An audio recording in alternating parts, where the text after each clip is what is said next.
नमस्कार। आकाशवाणी से दोपहर समाचार के साथ मैं जागृति शर्मा।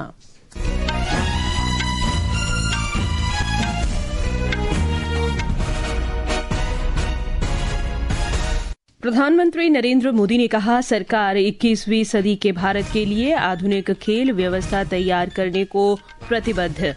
नेपाल में बाढ़ से लगभग 160 लोगों की मौत, 300 भारतीय सहित 1000 से ज्यादा लोग लापता। भारत ने नेपाल को राहत सामग्री की दूसरी खेप भेजी। नेपाल बाढ़ के मद्देनजर बिहार और उत्तर प्रदेश में किसी भी स्थिति से निपटने के लिए एनडीआरएफ की टीम तैनात। बिहार, छत्तीसगढ़, झारखंड और पूर्वोत्तर राज्यों में शनिवार तक मूसलाधार बारिश का अनुमान। अमेरिका के राष्ट्रपति डोनाल्ड ट्रंप ने कहा, ईरान के साथ संघर्ष समाप्त करने के लिए बातचीत की कोई निश्चित समय सीमा नहीं। और कोलंबो में दूसरे तथा अंतिम टेस्ट क्रिकेट में श्रीलंका ने दूसरी पारी में चायकाल तक भारत पर 151 रन की बढ़त बनाई। अब समाचार विस्तार से। प्रधानमंत्री नरेंद्र मोदी ने कहा है कि सरकार 21वीं सदी के भारत के लिए आधुनिक खेल व्यवस्था तैयार करने को प्रतिबद्ध है। श्री मोदी ने वीडियो कॉन्फ्रेंस के माध्यम से खेलो इंडिया संवाद कार्यक्रम को संबोधित किया। उन्होंने कहा कि खेल विश्वविद्यालयों से लेकर आधुनिक प्रशिक्षण केंद्रों तक देश भर में ऐसा खेल ढांचा विकसित किया जा रहा है जिसमें खिलाड़ियों की प्रतिभा को हर स्तर पर सहयोग मिले। हमारी सरकार भारत में 21वीं सदी का आधुनिक स्पोर्ट्स इकोसिस्टम बनाने के लिए पूरी तरह प्रतिबद्ध है। आज स्पोर्ट्स यूनिवर्सिटी से लेकर आधुनिक ट्रेनिंग सेंटर्स तक देश में एक ऐसी व्यवस्था बनाई जा रही है जिसमें प्रतिभा को पहचानने से लेकर उसे दुनिया के मंच तक पहुंचाने तक हर स्तर पर सहयोग मिले। प्रधानमंत्री ने कहा कि खेलों से जीवन बदलता है और देश का गौरव बढ़ता है। जब मैं स्पोर्ट्स की बात करता हूं तो ये केवल मेडल जीतने तक सीमित नहीं है। ये विकसित भारत के निर्माण में भारत की खेल शक्ति और भारत की युवा शक्ति को एक साथ जोड़ने का अभियान है। मैं हमेशा कहता आया हूं, जो खेले वो खिले। और खेल में खिलना सिर्फ मैदान पर जीतना नहीं है। खेल में खिलना मतलब व्यक्तित्व का खिलना और देश का गौरव बढ़ाना। प्रधानमंत्री ने कहा कि उन्होंने लाल किले की प्राचीर से 5 से 15 वर्ष की आयु के बच्चों में खेल प्रतिभा खोजने के लिए बड़े प्रतिभा खोज अभियान की घोषणा की थी। लाल किले से मैंने 5 साल की उम्र से 15 साल की उम्र के खिलाड़ियों की पहचान करने के लिए एक बड़े टैलेंट हंट अभियान का ऐलान किया है। और इसमें भी हमें केवल ये नहीं देखना है कि किस बच्चे की किस खेल में रुचि है, बल्कि ये भी देखना है कि कौन सा बच्चा किस खेल के लिए फिट है। हमें उस हिसाब से ही उस बच्चे को ट्रेनिंग देनी होगी। इस अवसर पर युवा कार्य और खेल मंत्री मनसुख मांडविया ने कहा कि फिट इंडिया मूवमेंट और संडे ऑन साइकिल जैसी पहलों ने लोगों को फिटनेस के प्रति जागरूक रहने के लिए प्रेरित किया है। भारत का स्पोर्ट्स इकोसिस्टम केवल इंफ्रास्ट्रक्चर और मेडल्स तक सीमित नहीं है। फिट इंडिया से करोड़ों युवाओं को जोड़ने से लेकर संडे ऑन साइकिल जैसी पहलों तक आपने फिटनेस को लाइफस्टाइल और स्पोर्ट्स को नेशनल मूवमेंट बना दिया है। सिर्फ इतना ही नहीं, नेशनल स्पोर्ट्स गवर्नेंस एक्ट के माध्यम से ट्रांसपेरेंसी, अकाउंटेबिलिटी और फेयर अपॉर्चुनिटी को मजबूत करने का प्रयास यह सुनिश्चित करता है कि प्रतिभा को अपना टैलेंट साबित करने का समान मंच मिले। ये कार्यक्रम राष्ट्रीय खेल दिवस 2026 के तहत मेरा युवा भारत माय भारत ने आयोजित किया था। देश भर में राज्यों और केंद्र शासित प्रदेशों के हर जिले के 2-2 कॉलेजों के युवाओं ने इसमें भाग लिया।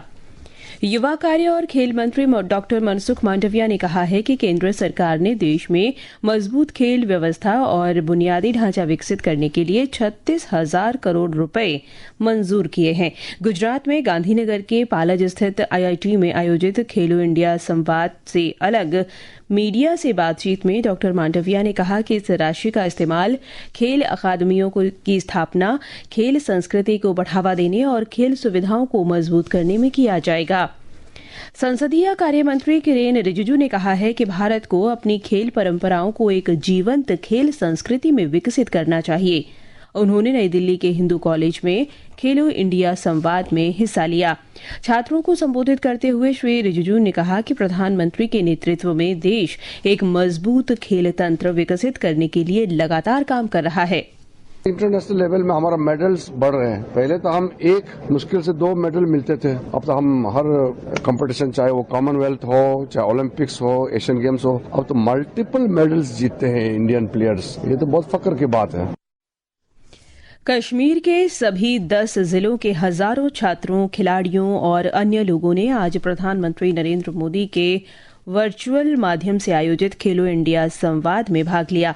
प्रतिभागियों ने युवा पीढ़ी को खेल अपनाने और खेल में करियर बनाने के लिए प्रोत्साहित करने के लिए प्रधानमंत्री के प्रयासों की सराहना की।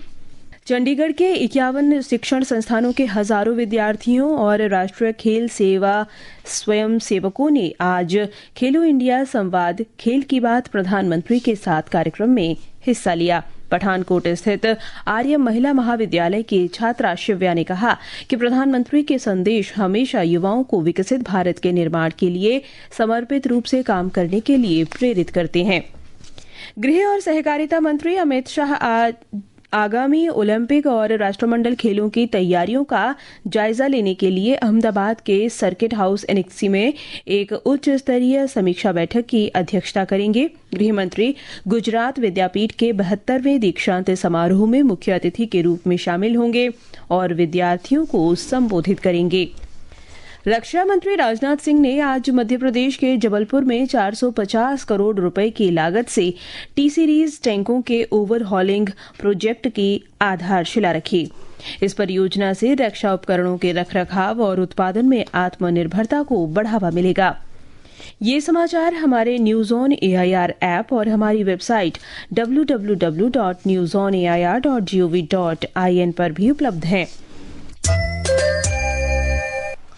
दोपहर समाचार में आपका फिर स्वागत है।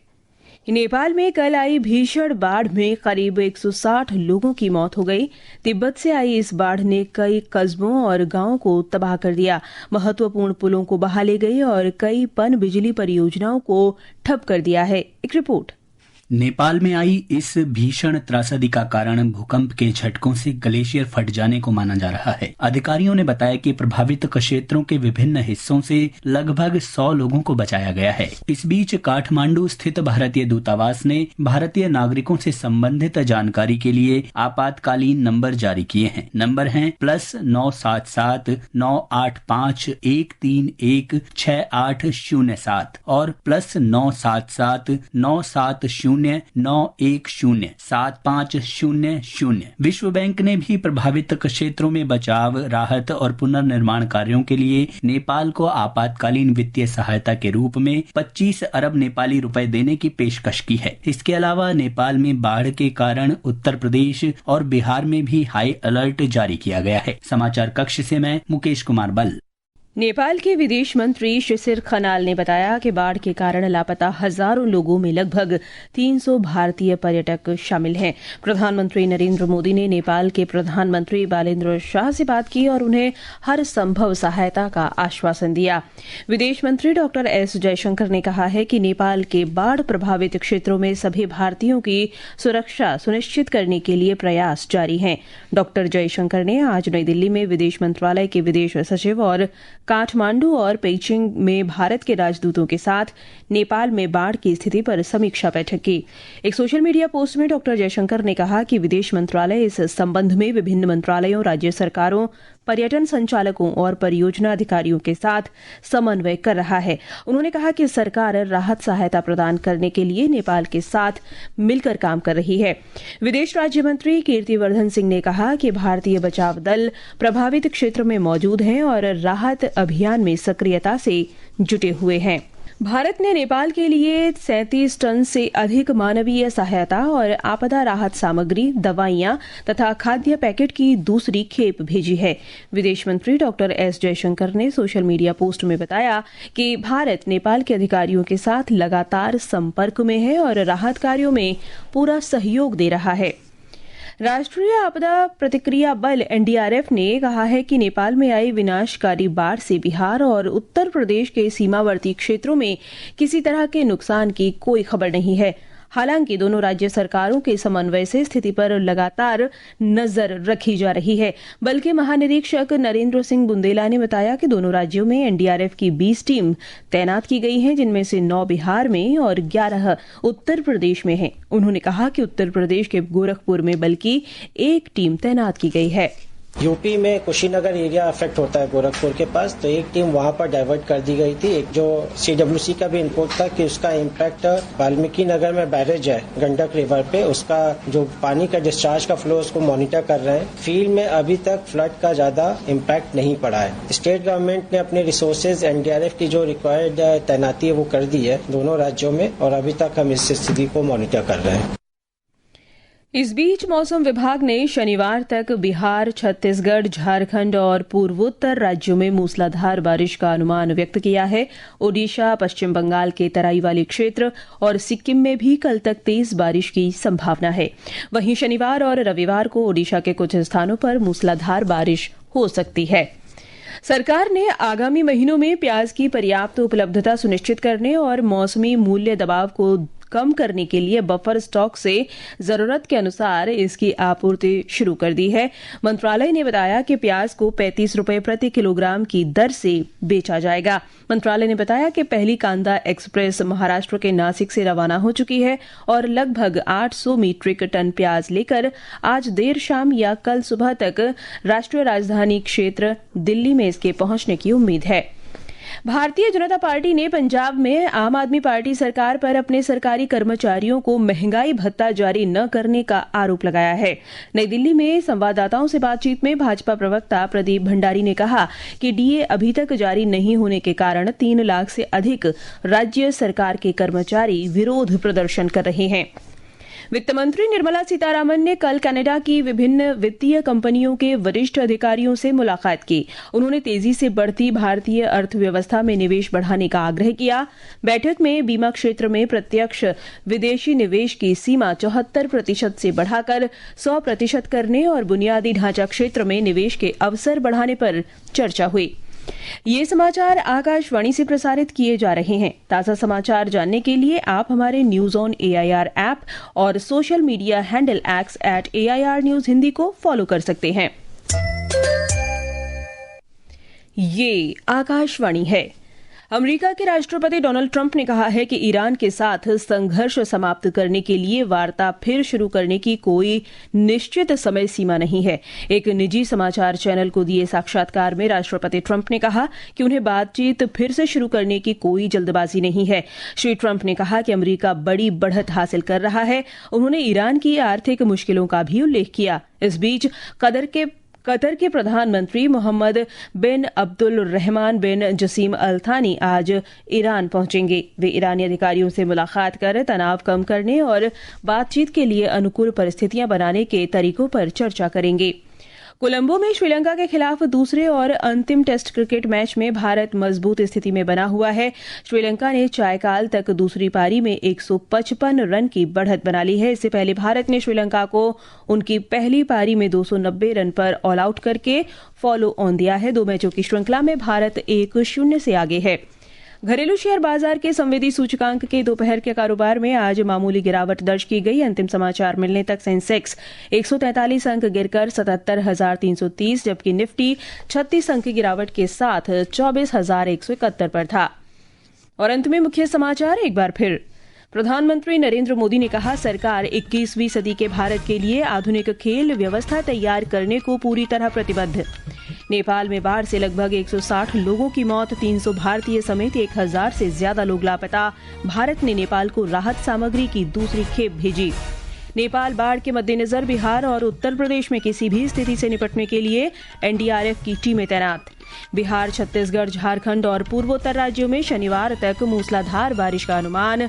और कोलंबो में दूसरे और अंतिम टेस्ट क्रिकेट मैच में श्रीलंका ने दूसरी पारी में चायकाल तक भारत पर 155 रन की बढ़त बनाई। इसके साथ ही दोपहर समाचार का ये अंक समाप्त हुआ। नमस्कार।